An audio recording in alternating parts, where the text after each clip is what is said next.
Audio check. Yeah, audio check for anybody who needs it. Last audio check. You good?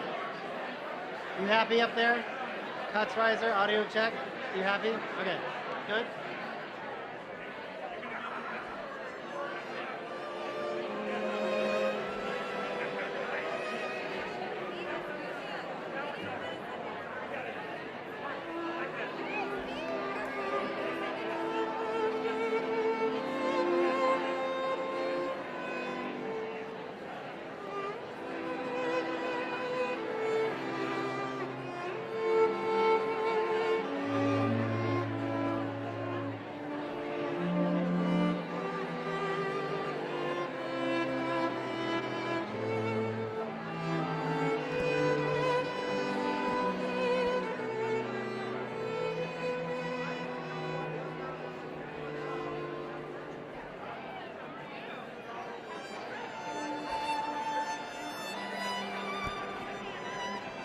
Ladies and gentlemen, please take your seats and silence your cell phones. The program will begin shortly.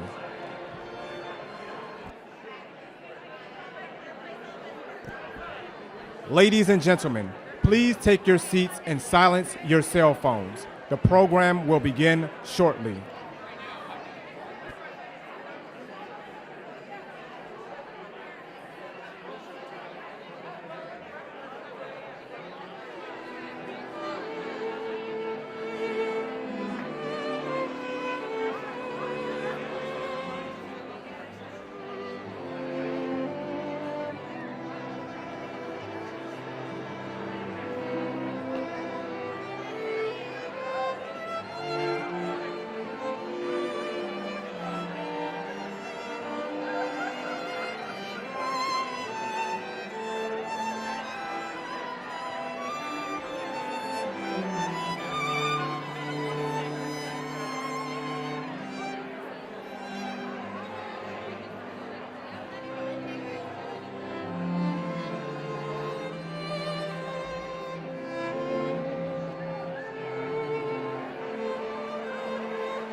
Ladies and gentlemen, please take your seats and silence your cell phones. The program will begin shortly.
Gonna get the question?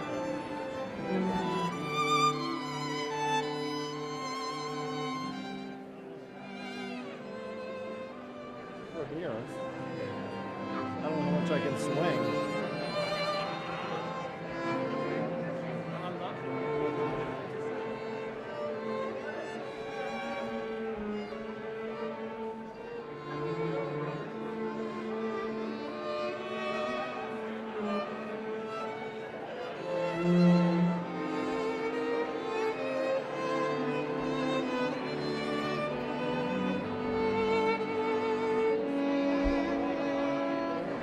And being back in the same corner that I was 10 years ago, you're like,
Ladies and gentlemen, the second gentleman of the United States, Mr. Douglas Emhoff.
the President of the United States, accompanied by the Vice President of the United States and the 44th President of the United States, the Honorable Barack Obama.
Indeed, it is a good afternoon. Good afternoon. Please have a seat, everybody. Please have a seat. Thank you. Feels good, doesn't it?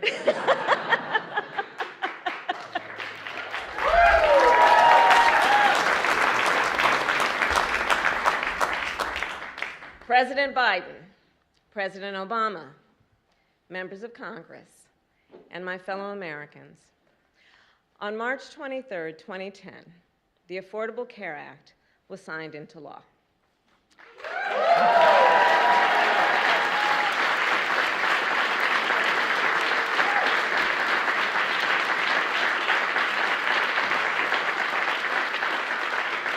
In the 12 years since, the ACA has delivered high-quality, affordable health care to more than 30 million Americans. Yes.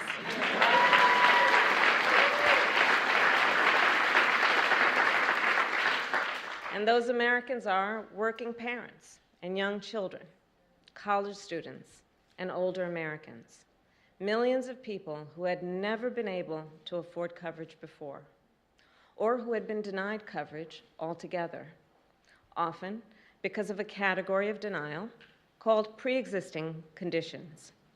Conditions such as cancer, diabetes, hypertension, or even asthma.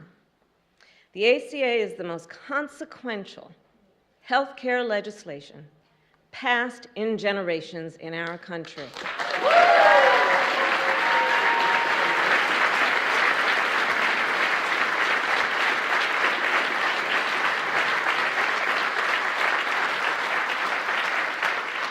And it is something more. The ACA is a statement of purpose, a statement about the nation we must be, where all people, no matter who they are, where they live, or how much they earn, can access the health care they need, no matter the cost.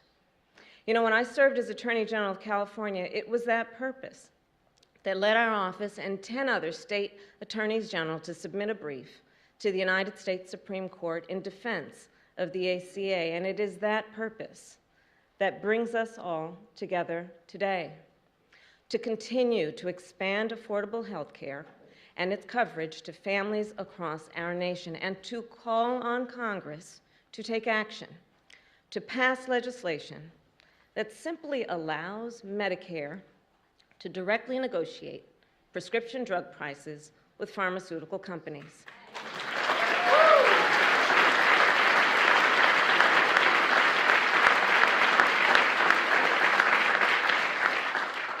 And if there's any question why, I'll explain. More than 60 million Americans are enrolled in Medicare. That would give Medicare significant bargaining power to negotiate prices for all those Americans.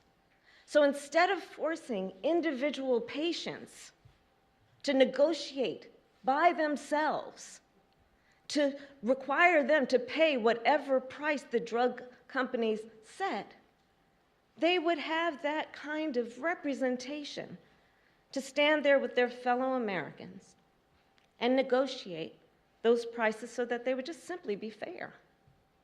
So today we also call on Congress to make permanent the ACA subsidies that are included in the American Rescue Plan.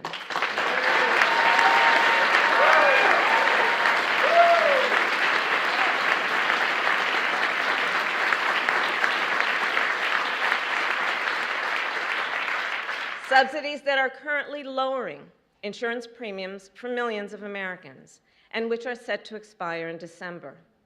And more must be done. Currently, there are 12 states in our nation that refuse to expand Medicaid for no reason other than petty partisan obstruction. As a result, 4 million people in our country are locked out of coverage. And that comes at a cost. For example, women who do not have health care coverage and are therefore less likely to have access during pregnancy or before or after to pelvic exams or vaccinations, prenatal checkups, postpartum, depression screenings, and all the other essential care they need to be safe and healthy before, during, and after birth. We know that expanding Medicaid coverage significantly reduces the number of mothers who die as a result of pregnancy.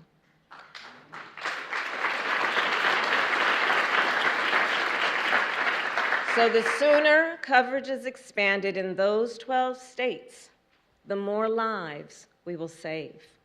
Protecting the health and well-being of the people of our nation should not be a partisan issue. Every person in our nation should be able to access and afford the health care they need to thrive, not as a privilege, but as a right. And that is why our administration will continue to use every tool at our disposal to strengthen the ACA. And with that,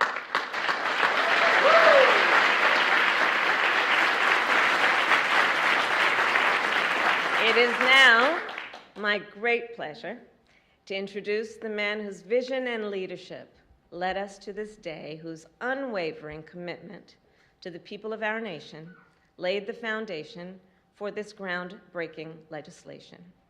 A leader who showed us the way forward on this important issue. Please welcome President Barack Obama.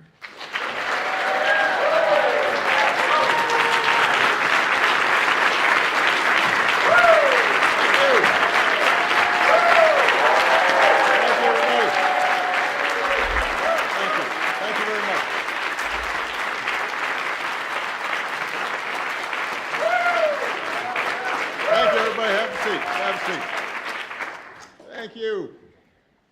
Vice President Biden, Vice President. That was a joke.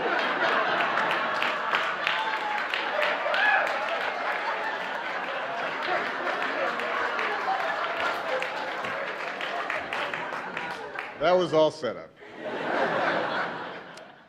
My president, Joe Biden, Vice President Harris,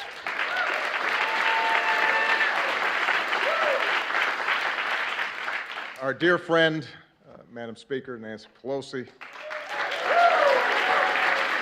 all the members of Congress who are in attendance today, the members of Cabinet, it is good to be back in the White House. It's been a while.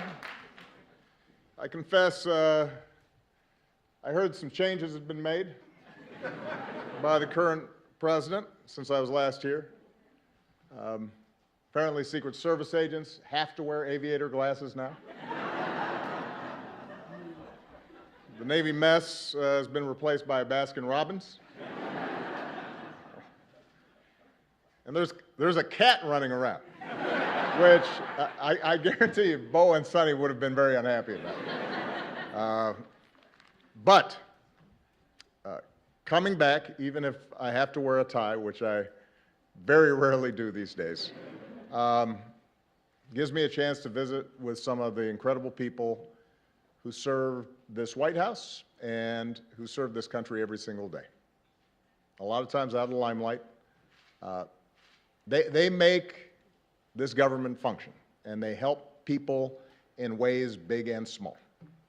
And from the outside, sometimes people don't understand just how grueling this is and how many sacrifices people make. Because those of us who are in front of the cameras oftentimes get the credit. But it's a lot of people who are devoted day in, day out to making this country better that matter, and a lot of them are represented here. And that's not just in the West Wing, by the way. It's also in the residence. There were a lot of people who looked after our families that I will always be grateful to. So it's wonderful to be back to say thank you to all of you. But most of all, coming back here gives me a chance to say thank you and spend some time with an extraordinary friend and partner who was by my side for 8 years. And Joe Biden and I did a lot together.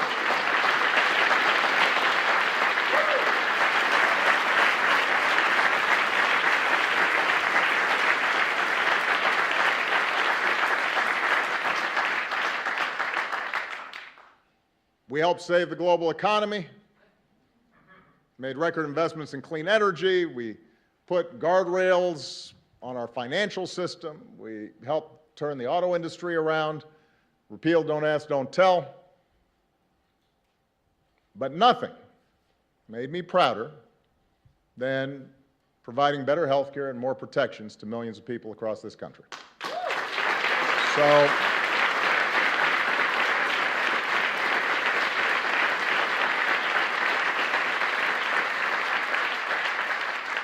So when President Biden said he was not going to just celebrate the ACA, but also announce actions that would make it even better, I had to show up. I think it's been well documented just how difficult it was to pass the ACA. You can get a lot of testimony here in case folks haven't heard. You know, as a country, we have been talking about reforming health care for 100 years. Unlike almost every other advanced economy on earth, we didn't have a system that guaranteed access to health care for all of its citizens. Millions of people didn't have health insurance, often because their employers didn't provide it or because it was too expensive. But despite the fact that our health care system didn't work well, it was hard to change. Healthcare represents about 1/5 of our economy. That's trillions of dollars that are involved. So there were a lot of different economic interests that were vying to maintain the status quo. And because the majority of Americans did have health care, some people naturally worried that they'd lose what they had.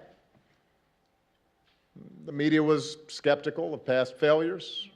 There was a lot of misinformation, to say the least, flying around. And it's fair to say that most Republicans showed little interest in working with us to get anything done. That's fair to say. But despite great odds, Joe and I were determined. Because we'd met too many people on the campaign trail who'd shared their stories. And our own families had been touched by illness.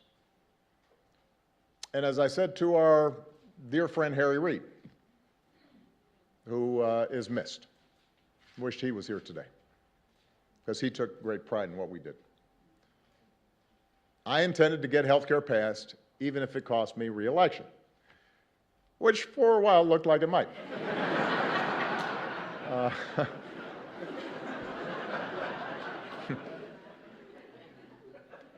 But for all of us, for Joe, for Harry, for Nancy Pelosi, for others, the ACA was an example of why you run for office in the first place, why all of you sign up for doing jobs that pay you less than you could make someplace else, why you're away from home sometimes and you miss some soccer practices or some dance recitals. Because we're not supposed to do this just to occupy a seat. or to hang on to power. But we're supposed to do this because it's making a difference in the lives of the people who sent us here. And because of so many people, including a lot of people who are here today, made enormous sacrifices. Because members of Congress took courageous votes, including some who knew that their vote would likely cost them their seat. Because of the incredible leadership of Nancy and Harry, we got the ACA across the finish line together.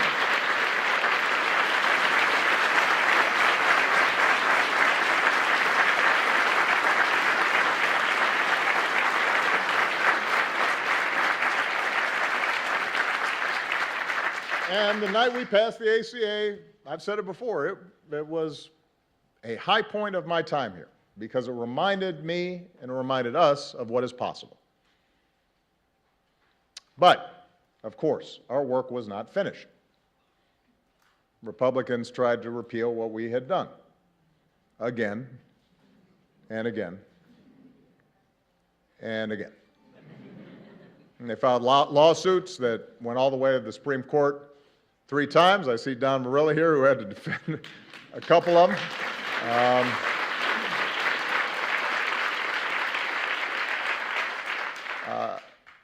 They tried explicitly to make it harder for people to sign up for coverage.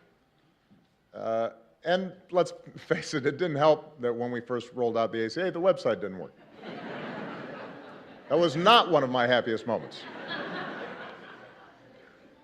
So given all the noise and the controversy and the skepticism, it took a while for the American people to understand what we had done. But lo and behold, a little later than I'd expected, a lot of folks, including many who had initially opposed health care reform, came around. And today, the ACA hasn't just survived, it's pretty darn popular. And the reason is because it's done what it was supposed to do. It's made a difference. First 20 million, and now 30 million people have gotten covered thanks to the ACA.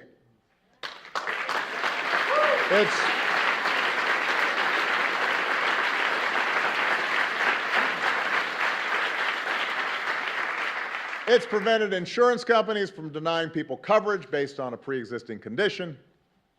It's lowered prescription drug costs for 12 million seniors. It's allowed young people to stay on their parents' plan until they're 26. It's eliminated lifetime limits on benefits, but often put people in a jam. So we are incredibly proud of that work.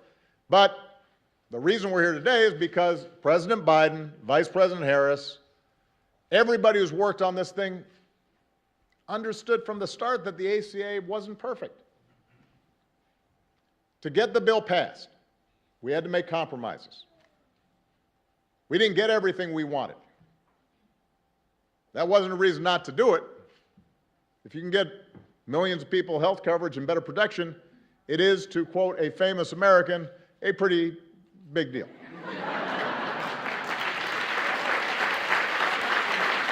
That's what it is.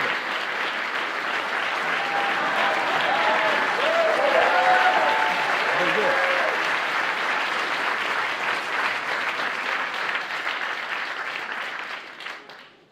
But there were gaps to be filled. Even today, some patients still pay too much for their prescriptions. Some poor Americans are still falling through the cracks. In some cases, healthcare subsidies aren't where we want them to be, which means that some working families are still having trouble paying for their coverage. Here's the thing, that's not unusual when we make major progress in this country. The original Social Security Act left out entire categories of people, like domestic workers and farm workers. That had to be changed. In the beginning, Medicare didn't provide all the benefits that it does today. That had to be changed. Throughout history, what you see is that it's important to get something started, to plant a flag, to lay a foundation for further progress. The analogy I've used about the ACA before is that in the same way that was true for early forms of Social Security and Medicare, it was a starter home. It secured the principle of universal health care, provided help immediately to families, but it required us to continually build on it and make it better. And President Biden understands that, and that's what he's done since the day he took office. As part of the American Rescue Plan, he lowered the cost of health care even further for millions of people. He made signing up easier. He made outreach to those who didn't know they could get covered, make sure that they knew, made that a priority. And as a result of these actions, he helped a record 14.5 million Americans get covered during the most recent enrollment period.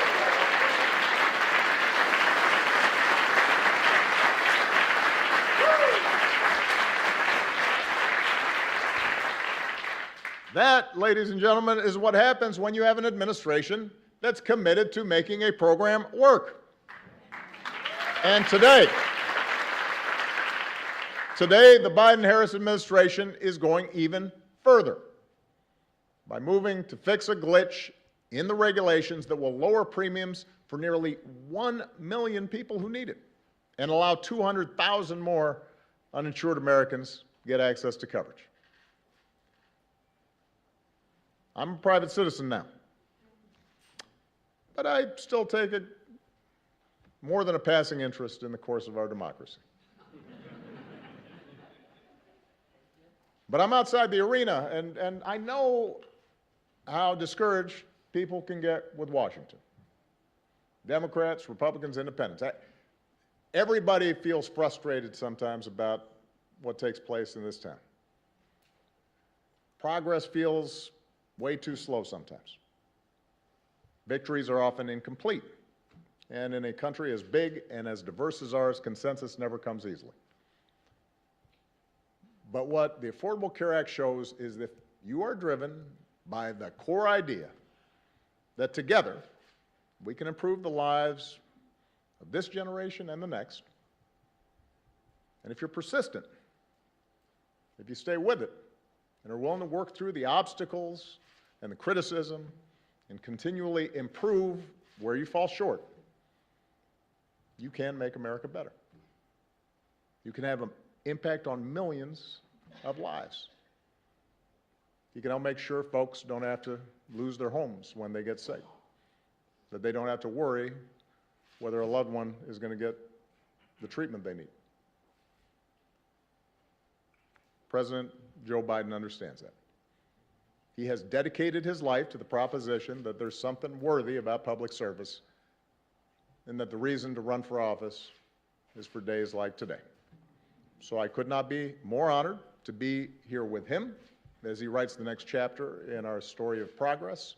I'm grateful for all the people who've been involved in continuing to make the ACA everything it can be, and it is now my great privilege to introduce the 46th President of the United States, Joe Biden.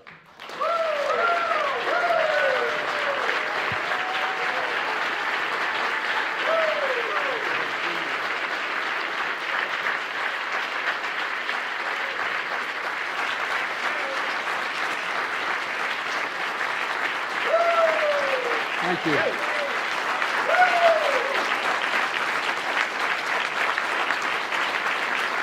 Thank you, thank you, thank you. Please. Thank you. Thank you.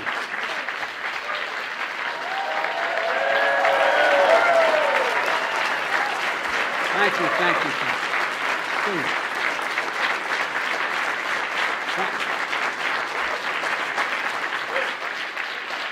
Please. Thank you.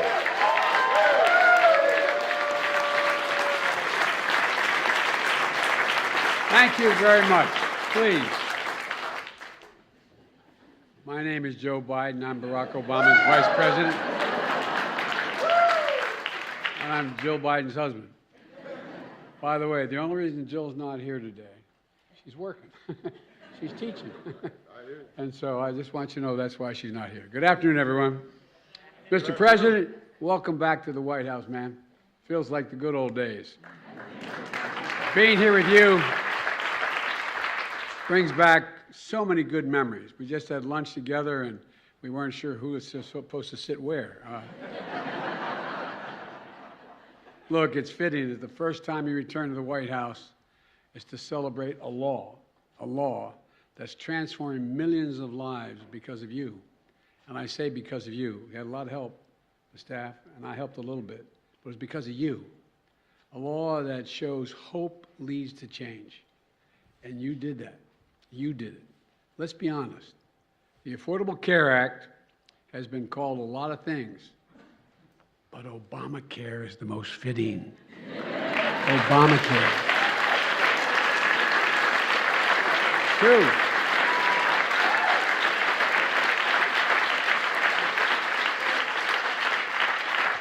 I can tell you all how much Barack Obama cared about getting this done.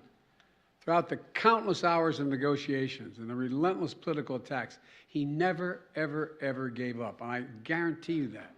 If I had time, I could tell you all the times when he'd say, should we compromise, should we do, and I'd say, well, we ought to think about it. No, if I do that, then so-and-so won't get covered. This group of people won't get covered. And whether it was after meeting during our weekly lunch, and we met every single day, he'd remind me why we're doing this in the first place. We're doing this in the first place for people who needed it and deserve to be treated with dignity. Dignity. The idea that when you can't afford health insurance for your children, for your spouse, male or female, it doesn't matter. Not only are they in trouble, but you're deprived of your dignity. Barack, you talked about the idea that it was important that we make sure that you couldn't outrun your insurance. I can remember there with Bo, thinking to myself, what would I do if they walked in and said, you've outrun your time here? And there were still 35 days to live. The things that change people's lives. We both understood the Affordable Care Act wasn't about a single president or the presidency. It was about the countless Americans lying in bed at night, staring at the ceiling, wondering, my God, what if I get really sick? What am I going to do? What is my family going to do? Will I lose the house? Discussions we had in my house with my dad when he lost his health insurance. Who's going to pay for it? Who's going to take care of my family? You know, in America, healthcare, as we all three said, will have now said, healthcare should be a right, not a privilege. And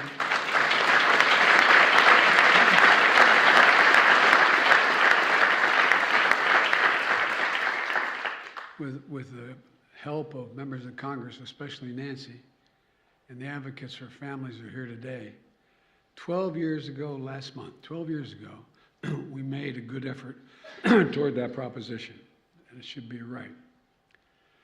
And Barack, when you signed the Affordable Care Act into law, it became the most consequential piece of health insurance, most consequential piece of legislation, in my view, since the creation of Medicare and Medicaid in 1965. It made a difference in people's lives every day. You just talked about where we were before the Affordable Care Act and what happened in the past 12 years to make life a lot better for people.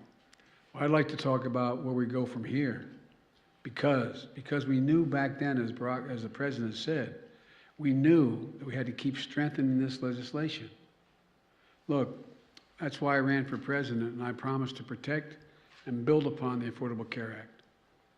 As soon as I entered office, that's exactly what Kamala and I did, and what our administration and the Democrats in Congress here today did. We passed the landmark American Rescue Plan, which not only helped us in COVID-19 get it under control and our economy back on track, it got millions more people insured under the Affordable Care Act. It made it easier for people to sign up for coverage in the middle of a pandemic. It opened to special enrollment people and gave millions and millions of Americans more time to enroll. It quadrupled the number of navigators out there in the communities, helping people to sign up for coverage because it's confusing to people. It's confusing. The President's heard me say when we work together, You know, they'd say, well, Biden and Obama are doing great on foreign policy. You want to do something difficult, try health care. Not a joke. Not a joke. So we continue to expand Medicaid. Missouri and Oklahoma became the 37 and 38 states to expand Medicaid under the Affordable Care Act.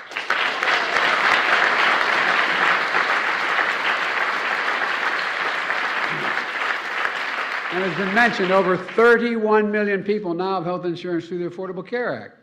4 out of 5 Americans can find quality coverage for under $10 a month. The average family is saving $2,400 a year on their premiums. That's $200 every single month, available for other needs in their lives, from gas to groceries to other basic necessities. The bottom line is this: the Affordable Care Act is stronger now than it has ever been. And today,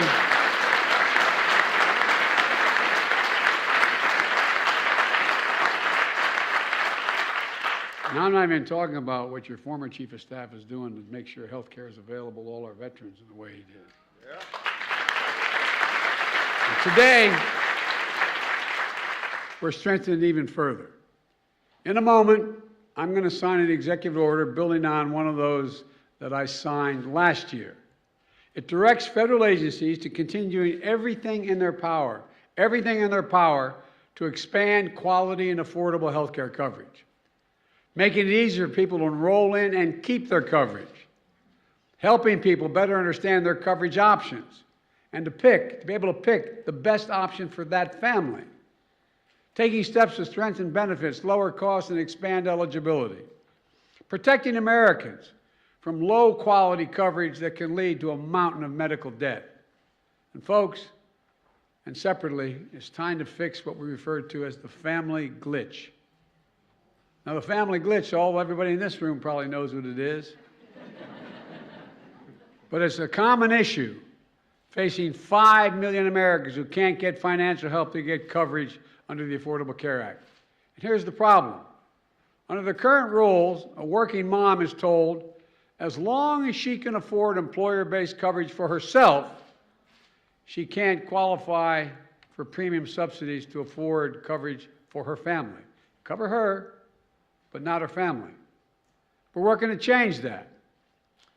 Once today's proposed rule is finalized, starting next year, working families in America will get the help they need to afford full family coverage.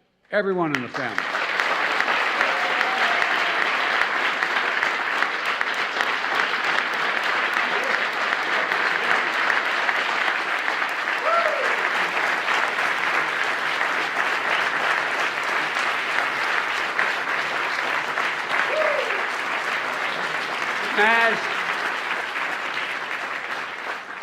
As a result, families will be saving hundreds of dollars a month.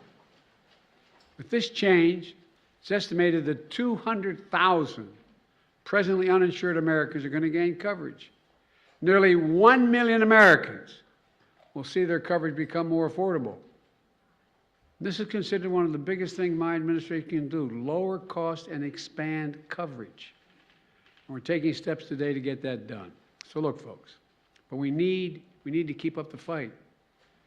Our Republican colleagues, as they say in Southern Delaware, they haven't changed a whole hell of a lot. Good folks, but they haven't changed a lot. They continue to attack the Affordable Care Act.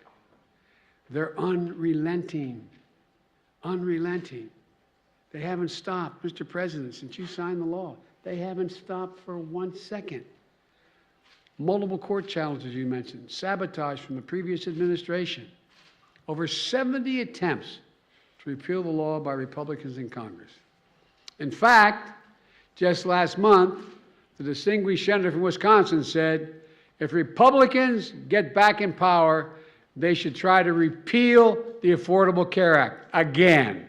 Again try. Today, 12 years later, Republicans have not stopped their attacks on this life-saving law. So pay very close attention, folks.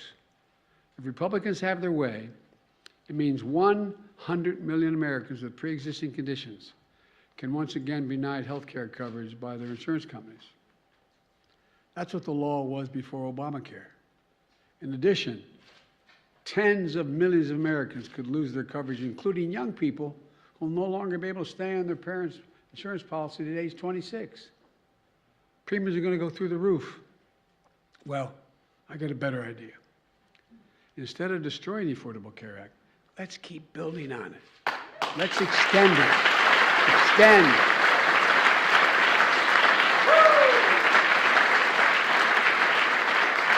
And because of all the folks in this room, members of Congress, the American Rescue Plan subsidizes that are lowering premiums, subsidies are lowering premiums and extending coverage. And I got a little practice when you gave me that other act, when we were president. You were president, I was with you. Look, close the Medicaid coverage gap that locks nearly 4 million Americans out of coverage just because their states refuse to expand Medicaid. Lower prescription drug costs, which was mentioned already, by allowing Medicare to negotiate prices for drugs that are on the market. We can do this. We should do this. We have to do this. But let me close with this. 12 years ago, at a bill signing the Affordable Care Act, President Obama said, quote, "We're a nation that does what is hard, what is necessary, and what is right." That's exactly what he did. Exactly what he did. And folks, that's what we have to do. That's what we do as Americans. You know, it's what all of you did here in making the Affordable Care Act possible. I really mean it. We just got to keep it going and keep building on it. We need to keep the faith. We need to remember, we're the United States of America, and there is simply, literally, nothing beyond our capacity when we're united and do it together. So God bless you all. May God protect our troops. And now, I'm going to sign an executive order. And Barack, let me remind you, it's a hot mic.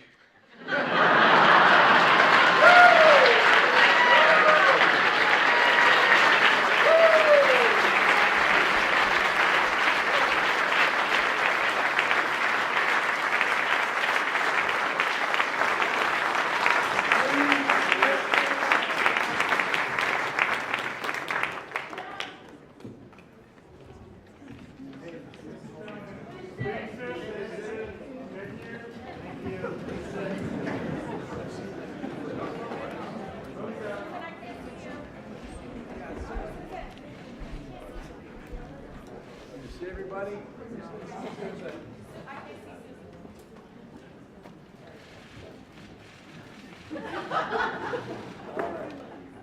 I have to admit, one thing I haven't gotten down. Barack Obama could sign his name using 9 different pens. I'm going to use this.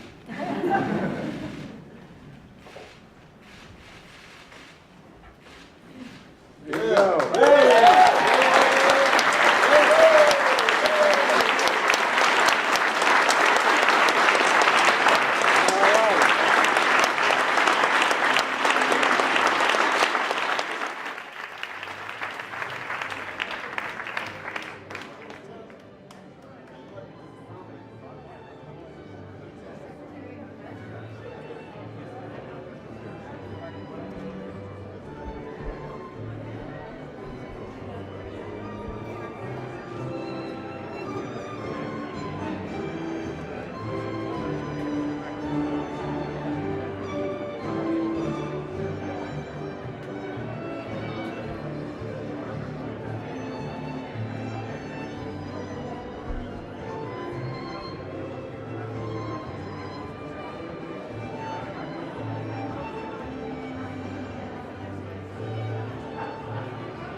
have outer space here.